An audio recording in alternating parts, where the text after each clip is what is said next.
Good morning to you all. I thought I would carry on with my rambling series. As I say, I've got deep thoughts into this, and I think it's time that I brought some of these thoughts to air and also try to answer questions which I, at the time, being, as I was a junior member, wanted to know why. Anyhow, let me go back to those early days. This was in the late 50s, when, as I said yesterday, I put a plant in the table show, which was ridiculous. It was an Opuntia, which it should have been a dwarf Opuntia. But anyhow, that is just a thing that I suppose a would-be new member would probably do wrong. Also, one or two members have said that, oh, does it really matter what has happened in the past? Well, you know, I said I wasn't that interested in history in kings and queens, but I suppose if you don't look towards history, you don't know what the future's going to be. So this is the reason, or one of the reasons, I'm probably asking a lot of questions or wondering why this took place. Now, as a lot of you know, I'm one of these nosy so-and-sos. I like to know the ins and outs, and I'll keep it clean, of many things. There is another expression which is a bit rude, but anyhow, I like to know the reason for things. This is probably why I got into such things as collecting lamps, obviously cacti and succulents, the fish, of later years telephones, mainly because I worked in that industry many years ago, which helped me a lot. But I did like to go to the GB meetings which were held uptown in Victoria, which I stated. I also forgot to mention that on the way there, my grandfather's sister lived in one of the, I think, almshouses they were called. It was quite an old house, and I can vaguely remember her now. She's obviously no longer with us, and I used to stop off there to see if she was okay, so that's a bit more history. Now then, what I couldn't understand at the time was the only mention of other societies when I went to the meetings was obviously the American Society, which was in fact older than our one. I think the Dutch one was mentioned as well, because that was older than ours. But they were the only two. There was mention by Brian Makin of the London Cactus Club, which, okay, I didn't know where it was held. It was obviously held in London, but I did not know or go to their meetings. Also, I learnt of the branch of the GB Society, which was near me, the North Surrey meetings. So yeah, they were the only ones. Now, funny enough, about this time, someone gifted me a small book on the subject. I mean, those times I didn't have hardly anything. I had a book called Grow Cacti by Cyril Marsden, I think his name was, which was quite interesting. He virtually had a different compost for every species of cacti. But I had that book. It was called Grow Cacti. I think I got it as a school prize, but I'm not 100% sure. I also had a couple of other books, The Livingstones by Schwantes, but that was it. I did get, in fact, the Observer's book of cacti and succulents, which at the time I could probably remember and name all the pictures that are in it. I believe one was a Puntia versicolor. I don't know what happened to that book. I know it is available now on eBay at a reasonable price. I think it's about a £5 or that kind of price. But anyhow, that wasn't the main reason for mentioning this. In the book, or the preface that says about the author, the author's name was an S.H. Scott. I understand it's Stan Scott. And it was a name not familiar to me. Looking further inside was listed a society called the National. I heard nothing about the National. It was obviously as if it was kept a secret from me. Oh, how dare he know about that? So what it was the National Cactus Society, which, as I showed you the other day, was started in Yorkshire as the Yorkshire Cactus Society. And for some unknown reason, there was never any mention about it in my society or the GB Society. It didn't make sense to me. It was as if it was a complete secret. Anyway, I did notice that in the Observer's book, there was one page where it gave information on the two societies, the National and the GB, as regards how to join either or both of them. I didn't really think much more about it. It was something which, yeah, you see as a kid at the time, which I was a kid then. I didn't really make any reason why I should have known about it. Anyhow, some years later, and I might say to bring in the GB book, which I'm reading now, I got as I showed you, the National, the Yorkshire National books. I previously, through Cyril Parr, who I believe arranged the reprint of these, is a reprint of the GB Society going back to their founding years and up to more recent times. When I say recent times, the thing is, it covered, I think, some important dates. It was about 1939. I hope I got this right. As I say, my dates are not very good. I must get this right. Here we are. Let me show you the book which I'm talking about. I find that let's have a look. There's the actual book. Now, as you can see up here, it's 1939, which was the last year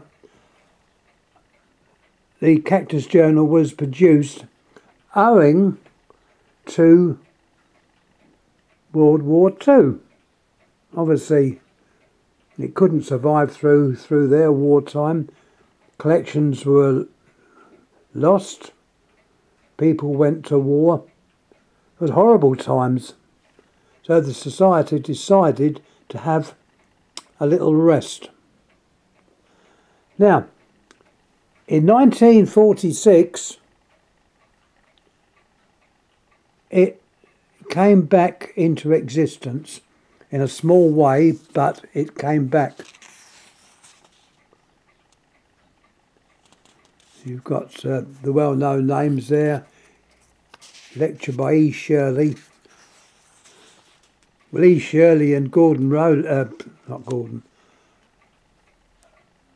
Arthur Border put articles in the National and the GB Society. Being keen members, you would do that. Now, the funny thing was, I was told, and this was all due to the proposed formation of the merger of the two societies. This was talked about. It went on for quite a while. Believe me, it went on for quite a while. There was members, and I remember one member saying, the merger will take place over my dead body. And I think Jean Ellis at the time said, well, that could be arranged, jokingly, of course. But there was a lot of friction between the, let me put it, the older members of the society. Not so much the new ones. They sort of thought it would be a good idea. And but no, it took a long time for the merger to go through. All right. I was, perhaps being a young member at the time, which I was, and knowing many of the older members in the society. I knew Jack Brown. He was a very good grower. Obviously knew Cyril Parr, Gordon. I knew Gordon Rowley as well, but this was in the GB Society. Anyhow, somehow I was told that somewhere along the line, the lists of members or proposed members were somehow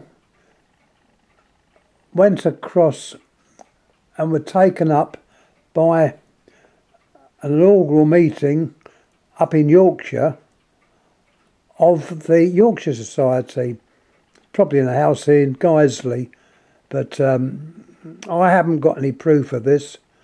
The only proof I've got is that it would probably tie up with the date 46.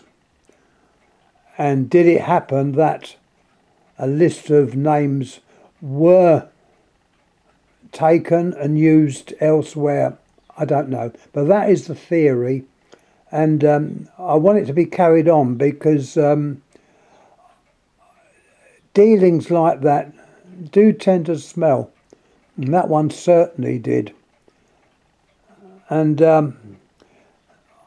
I'm also bringing it on because years later, the two societies did in fact merge. I helped with the merger. I was a long-standing member of the Cactus Journal. I was also a member of the National, which I joined quite a few years afterwards. There was Bill Putnam, who was the editor at the time. He was very good.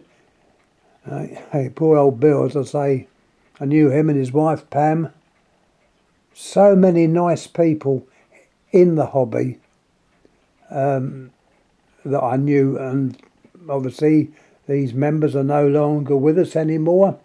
I suppose in a way I'm mentioning all this because I'm not a spring chicken anymore, and reaching 80 has made me think, and as I explained before, my collections of things have been arranged where I know exactly where they're going,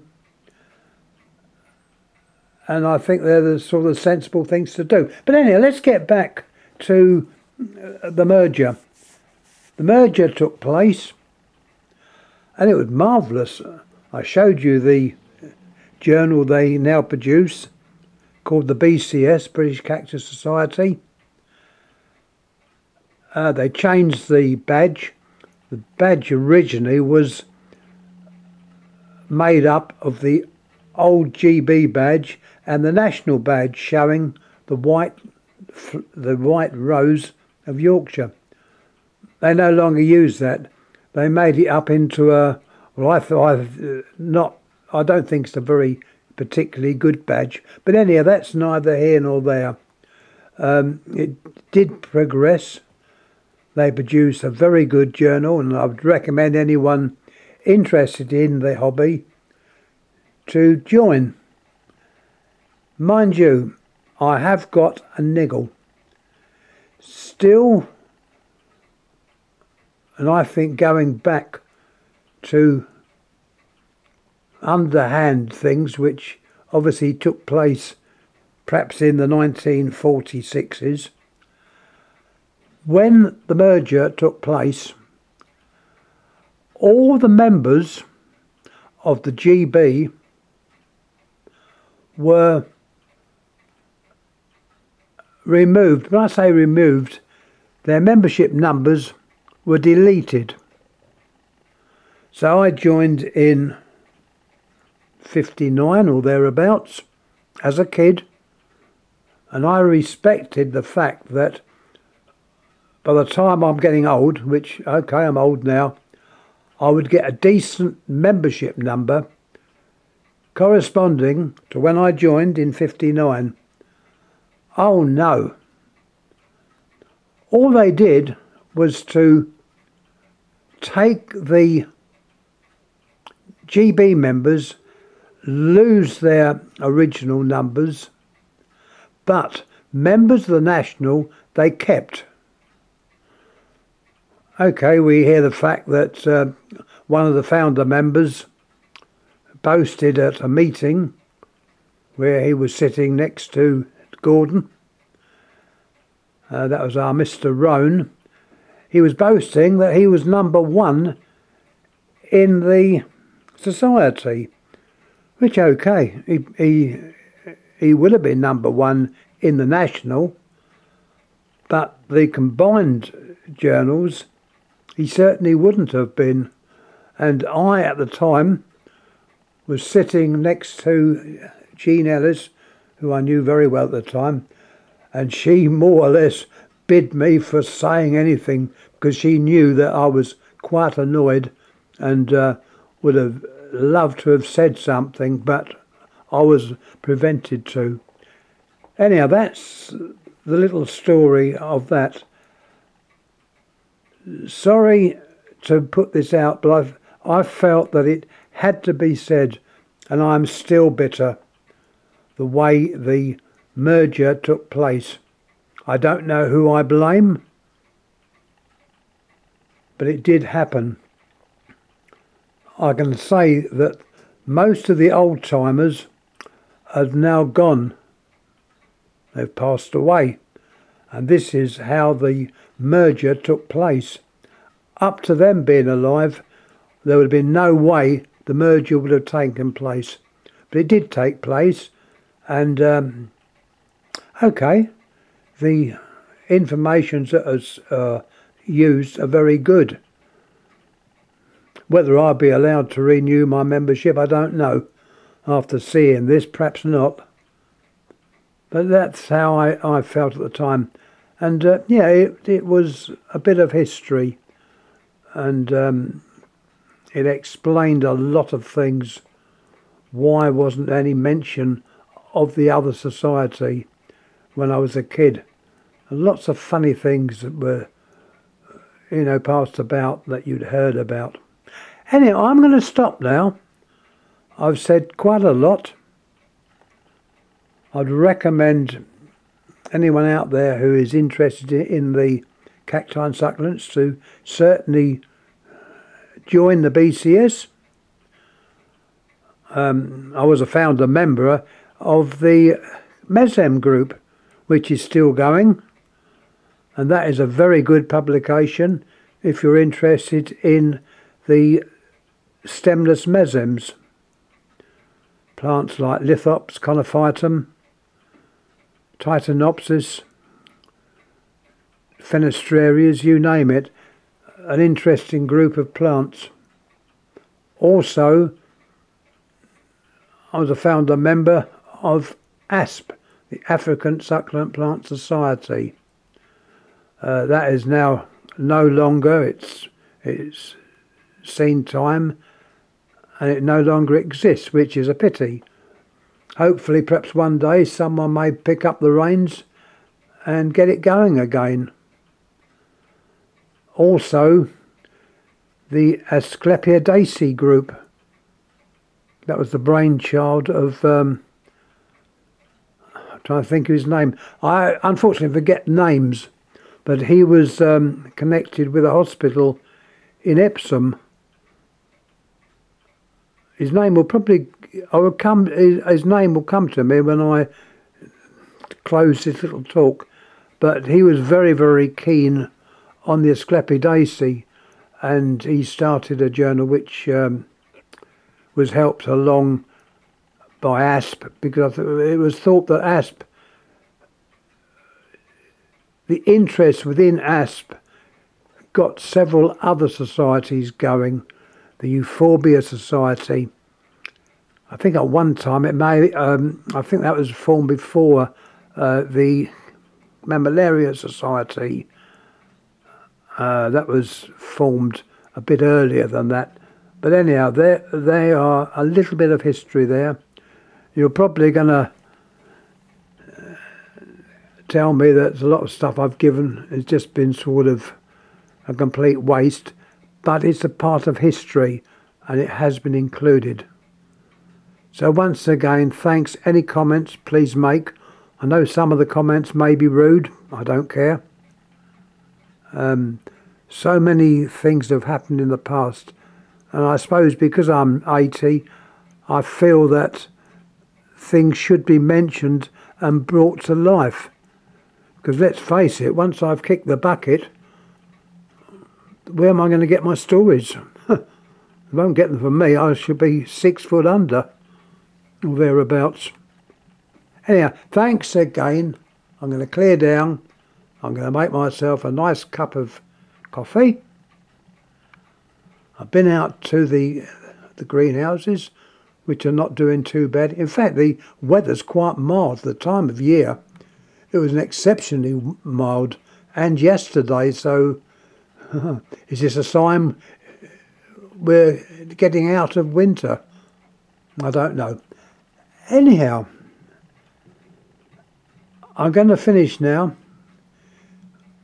Just, recap. Yes, it's worth joining the society. There's information there. There's branches. Unfortunately, I rarely get to the branch now. I find a little bit of difficulty in night driving. Yeah, I'm still driving, just. My local branch, North Surrey, unfortunately had to fold. A great pity, but there again, things happen. I was also one time chairman of the Kingston branch when that was a national branch, and they kicked me out of that. I don't know why.